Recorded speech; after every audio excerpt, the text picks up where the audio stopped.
자, 국민 여러분 안녕하셨습니까? 인도태평양 전략연구원의 최수영입니다. 자, 오늘도 변함없이 여러분들의 귀한 시간을 저희들과 함께 동행해 주셔서 충심으로 감사의 인사를 전해 올립니다. 지금 커뮤니티에 제가 보충 설명해서 올려놨으니까 측백나무 오일과 관련해서 관심 있는 분들은 추가적으로 올려놓은 사항을 보시고 저기 대처하시면 좋겠습니다. 자, 오늘도 북한 관련된 이야기를 좀 전해드리고자 하는데요. 지금 언론에서 보면은 무슨 공병부대 3개 대대 뭐 1000여 명이 우크라이나 저쪽에 지금 전쟁터로 지금 보내지고 있고, 또 푸틴이 방북한 이후에는 1만 명까지 증원을 하겠다, 이런 얘기들이 외국 언론을 통해서 심심치 않게 좀 들어오고 있습니다. 자, 그렇다면 실제 상황은 어떨까요? 실제 상황. 그러면 국정원에서 지금 우즈베키스탄이나 카자흐스탄, 그럼 키르기스탄, 그전 타지키스탄, 투르크메니스탄, 이런데 지금 요원들이 나가 있는지 없는지 내가 모르겠어요. 그런데 만약에 러시아는 나가 있겠죠. 나가 있다라면 뭘 알아내야지? 정확하게 푸틴의 방북 배경, 그리고 실질적인 방북 동향, 그리고 북쪽 애들이 그 이후에 어떤 액션을 취하고 있는가, 이게 나와야 될 거 아니야. 근데 이제 없어. 나눈 얘기가 없어. 자, 국정원 감찰실, 지금부터 내가 하는 얘기 잘 메모해서 니네 저 상층부 차장인가 뭔가 하는 애들한테 꼭 갖다 드려라. 응? 지금 이미 5월 초에 블라디미르 푸틴이 평양 오기 전에 5월 달에 이미 선발대 1200명이 전쟁터로 파견이 됐어. 그리고 이후에 추후 1만 명 규모로 1단계 공병대를 중심으로 한 공병 무력을 러시아 측에 제공한다는 협상이 타결이 되었다고요. 그래서 지금 그 덕분에 푸틴이 평양을 6월 19일 날 온 거예요. 이미 언제야? 5월 달에 베이징을 왔었잖아, 푸틴이. 원래 계획으로 하면은 베이징 왔다가 평양 가는 게 원래 순서예요. 근데 그 당시에 중국 측의 만류와 권고사항을 들은 푸틴이 평양을 안 간 거예요. 그랬다가 전격적으로 지금 평양을 가게 된 거는요, 북쪽의 애들이 임명을 보내서, 즉 사람을 보내서 전쟁을 지원하겠다. 특히나 공병부대가 민간 복장을 하고 마치 노동자처럼 철저하게 신분을 숨기고 이 사업을 추진했기 때문에 전격적인 푸틴의 방북이 실현이 되었다. 그리고 소위 말하는 그 협정 같지도 않은 협정이 이번에 체결이 된 거예요.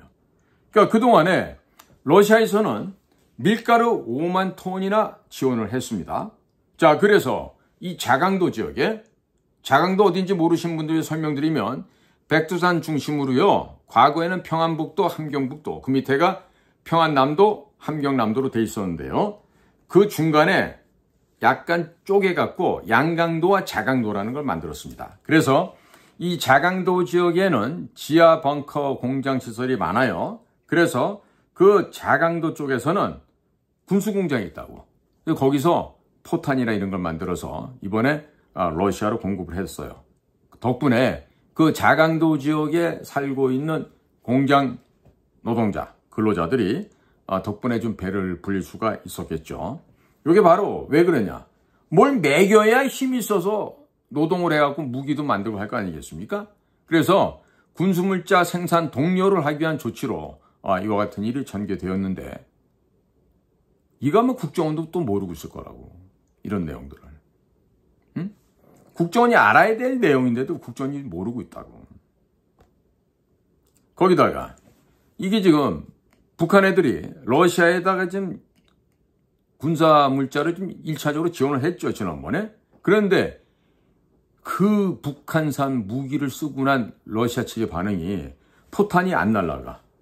날아가다가 또 이게 또 포신 안에서, 포 안에서 터져갖고, 포열이 파열이 되고 말이야. 이렇게 해서 포를 못 쓰게 한다거나. 날라는 가는데, 예를 들어서 60km를 맞춰서 쐈는데 20km도 안 날아가. 또 비슷하게 날아가면 목표물에 안 가. 옆으로 날아가고. 뭐 이런 식으로 거의 뭐 미친년 뭐 하듯이 말이지 포탄이 명중률이 떨어지니까 러시아 군대가 지금 불만이 엄청난 거죠. 어디 이런 쓰레기를 갖다가 우리한테 보냈냐 그러면서 거기다가 쇼이구 국방장관이 작년 7월 27일 북쪽에 갔을 때 그 김정은이가 보낸 그 기쁨조회들, 소위 만족조회들, 걔들하고 성적으로 그냥 섹스하고 밤새 몇 날 며칠을 즐기고 와서 북쪽 애들 대변하다가 다 들통이 나서 지금 모가지가 댕강 날아간 거 아니에요. 그래갖고 러시아 정보기관에서 쇼이구를 갖다가 이 배신자다, 매국노다 해갖고 지금 잡아 쳐놨다고. 자, 그런데 북한 애들이 러시아로부터 받고 싶은 기술이 뭔지도 알아야 돼, 우리는. 뭐야? 우리나라 방산업체 들어와서 도둑질을 해보는데 잘 안 됐던 거야. 그래서 극초음속 미사일, 음속에 막 10배, 15배 날아가는 이런 극초음속 미사일. 그 다음에 핵잠수함, 핵연료로 가는 핵추진 잠수함을 얘기하죠. 그 다음에 수호이 57 같은 스텔스 전투기, 이런 걸 지금 북한 애들이 원하는 거예요. 못하기 위해서 남조선을 적화 통일하기 위해서 이걸 요구하는 거죠. 자, 그런데 러시아가 바보입니까? 그 지금 말씀드린 극초음속 미사일, 핵 잠수함, 그 다음에 수호이 57 같은 스텔스 최신의 전투기, 이런 거가 한두 푼짜리예요. 그러니까 지금 북한 애들한테 하는 얘기가 뭐다? 돈 주고 사가. 우리도 지금 상황이 어렵단다. 돈 주고 사가. 이렇게 나오고 있어요. 그러니까 이거는 김정은이 욕심에 지나지 않고 북쪽 애들의 욕심에 지나지 않아요. 뭘? 비즈니스인데 물건을 가져가는데 돈 내고 사가는 게 맞죠. 그렇지 않습니까? 그러니까 그거를 지금 공짜로 얻어보겠다고 양쪽에 중국과 러시아를 상대로 지금 줄타기하고 섞어서를 하고 있는 이 돼지 김정은이의 남아있는 날짜가 얼마나 남았겠냐 이거예요. 그래서 제가 늘 말씀드리지만 이 비밀 공작 사업을 통해서 북을 우리는 격침시켜야 됩니다. 전면전을 통해서 전쟁에서 하는 게 아니라 소리 소문 없이. 자, 예를 들면 이번에 이란의 신임 대통령 취임식에 축하하려고 하마스 지도자가 왔었죠. 그 자리에 왔다 어떻게 됐어요? 미리 설치해놓은 폭탄에 의해 갖고 폭사해서 날아갔죠. 뭐 드론인 줄 알았더니 드론도 아니었대요. 그 사람 자는 방 안에 폭탄을 설치했다는 거예요. 이게 바로 비밀 첩보 공작 기관이 해야 될 일이에요. 적어도 그럼 우리는 이스라엘 모사드를 롤모델로 한다면 김정은이가 어디에 가 있든지 간에 상관없이 어떻게 되죠? 김정은이를 이번에 이스라엘은 긍정도 부정도 않고 있지만 뭐 이스라엘이 했다고 뭐 세상에서 많이 떠들잖아요. 그 정도 역량이 돼야지 비밀 첩보 공작기관이다라고 얘기할 수 있는 겁니다. 그죠? 말로 우리도 이스라엘의 국가정보기관인 모사드를 롤모델로 삼아야 하겠습니다. 말은 거창하게 이렇게 할 수 있어요. 그런데 모사드 요원들이나 모사드 국장이 들으면 그럴 거예요. 저 재수없고 빌어먹을 자식들이 어디다 대고서 우리나라 모사드를 갖다가 저 양아치 기관 국정원하고 대비를 해. 얼마나 불쾌하겠어요. 이스라엘 모사드가 국정원이 어떤 수준이고 어떤 꼬라지인지 모르겠습니까? 이스라엘 모사드의 공작관 카차는요, 외교관으로 안 나와요. 다양한 신분으로 나옵니다. 때문에 서울에서 진행되고 있는 갖가지의 버르장머리 없는 행동에 대해서 이스라엘은 누구보다도 잘 알고 있어요. 물론 이스라엘과 우리나라 사이 키온, 코리아 이스라엘 원 네트워크, 이 단체가 작년에 설치가 시작이 됐죠. 이런 키온도 실상 보면 합법적인 활동을 하기 위한 하나의 또 다른 토대다, 구실이다, 이렇게 볼 수밖에 없다고 좀 봅니다. 자, 그러면 이렇게 정말 치밀하고 정확한 활동을 하는 게 모사드인데 우리처럼 지금 이번에 수미텔이 고자질하고 정보사 내부 자료 털리고 이따위 짓을 하면서 이스라엘의 모사드가 되겠다고요? 이스라엘 애들이 비웃겠어요, 안 비웃겠어요? 욕을 하겠어요, 안 하겠어요? 지금 주 이스라엘 한국 대사로 나가 있는 사람도 우리 국정원 출신인데 아마 무슨 일 하고 있는지 몰라. 왜? 염려되는 게 비밀스러운 얘기를 하고 뭔가 긴밀한 협조를 하려고 하면 직접 대사가 나서서 긴밀한 소통을 해야 될 텐데 이 아저씨가 영어가 안 되는 걸로 알거든. 그러니까 대사로 나가는데 국정원 출신이야. 영어가 안 돼. 다음 얘기는 할 필요도 없지요, 뭐. 뭐가 되겠어, 그러면? 걔네들이 조선말로, 한국말로 하자 그럴까? 응? 자, 이런 과정에서도 지금 북한 내부에 식량 사정은 날이 갈수록 악화되고 있어요. 그리고 식량을 독점적으로 판매를 하고 지금 장마당에 풀고 있는데 이게 다 어떤 놈들이냐? 우리로 치면 도지사에 해당되는 도당 비서들이 있다고 짓을 해.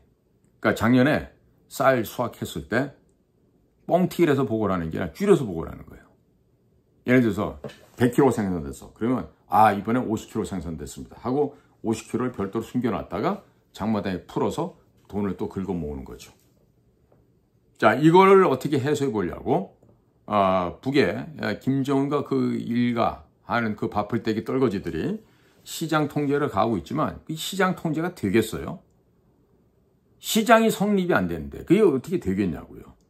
자, 그러니까 지금 중국에서 과거 같으면 쌀을 좀 주세요. 그러면 쌀을 좀 이렇게 퍼다 줬다고 중국에서. 근데 지금은 중국에서도 썩은 쌀 보내거나 아니면 돈 내. 돈 주고 가져가. 이렇게 하고 있습니다.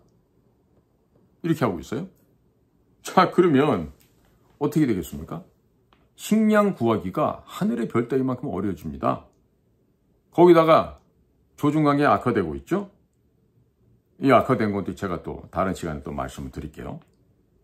그러니까 최근에는 김정일이의 돈 1억 달러 중에 한 3천만 불을 떼서 도망을 친 사건이 발생했어요. 누구냐면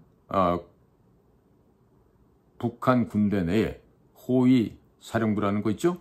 거기 직원 중에 하나인데 박원일이라고 72년생이 있는데 얘가 이렇게 이쁜 짓을 했어. 김정은이가 러시아로부터 받은 1억 달러 중에서 3천 달러를 갖고 튀었다. 애국자야. 태극보험 훈장 줘야 돼, 이런 애들은. 그러니까 해외 어디가 있든지 간에 국정원 애들이 만나기만 하면 그야말로 하나님 예수님 모시듯이 데리고 와야지, 이런 애는. 근데 제가 봐서는 이 박원일이라는 애는 한국으로 안 올라갈 것 같아. 미쳤어. 사회주의 국가로 되어가고 있는 한국에 왜 오겠어, 얘가. 돈도 대충 한 1,000만 불은 날리고 2,000만 불 들고 튄 것 같은데. 그러면 2,000만 불이면 얼마예요, 우리나라 돈으로? 얼마 되죠? 제가 지금 머리가 나빠서 계산이 안 되는데. 한 300억 됩니까? 아니면 한 70억, 80억 되나요? 그럼 한국 오지 않아도 충분히 잘 살 수 있겠죠. 굳이 우리나라까지 들어와서, 이렇게 사회주의로 가고, 공산주의로 가자고, 날이면 날마다 아주 그냥 발광을 하고 있는 이 대한민국에 뭐하러 오겠어요? 올 일이 없죠. 이게 뭐냐면, 김정은이가 그래도 나름대로, 이 호위사 이런 데다가 1억 달러를 주고, 야, 군수물자 생산하게 그 자재 좀 날래 좀, 구입해서 좀 보내라. 이렇게 했단 말이지. 그런데 기분 좋게 6월 달에 아주 시원하게 3천만 달러를 해먹고 갖고 튄 거야. 얼마나 잘했어. 화랑무공 훈장 줘야 돼. 태극무공 훈장이나. 그러니까 이렇게 한 번씩 이렇게 되면 보이사나 보이성 이런 게 심각하게 엉망이 될 거 아니에요. 얼마나 훌륭한 일을 했어. 박원일 동무야. 1972년생. 너네들 국정원 애들 혹시라도 해외에서 이런 애들 발견하게 되면 안전하게 잘 보호도 해주고 지켜주라고. 그래야지 김정은 정권이 빨리 무너질 거 아니야. 자, 국민 여러분. 제가 지금은요, 무슨 말씀이 들었는지 다 들으셨죠? 지금 북한과 러시아의 관계예요. 그리고 제가 며칠 전에도 푸틴 대통령에게 질문에 두 가지 얘기를 했어요. 그 이야기도 들어보시면 굉장히 합리적인 생각이에요. 뭐다? 직접 러시아 사람들하고 얼굴을 맞대고 얘기를 해야 돼. 얼굴을 맞대고 그래. 나는 이랬는데 너는 요구사항이 뭐냐? 분명히 이래야 되는데 이게 또 국가안보실이고 외교부 간에 이 러시아가 제대로 되는 놈이 없어. 응? 러시아 되는 놈이 없어.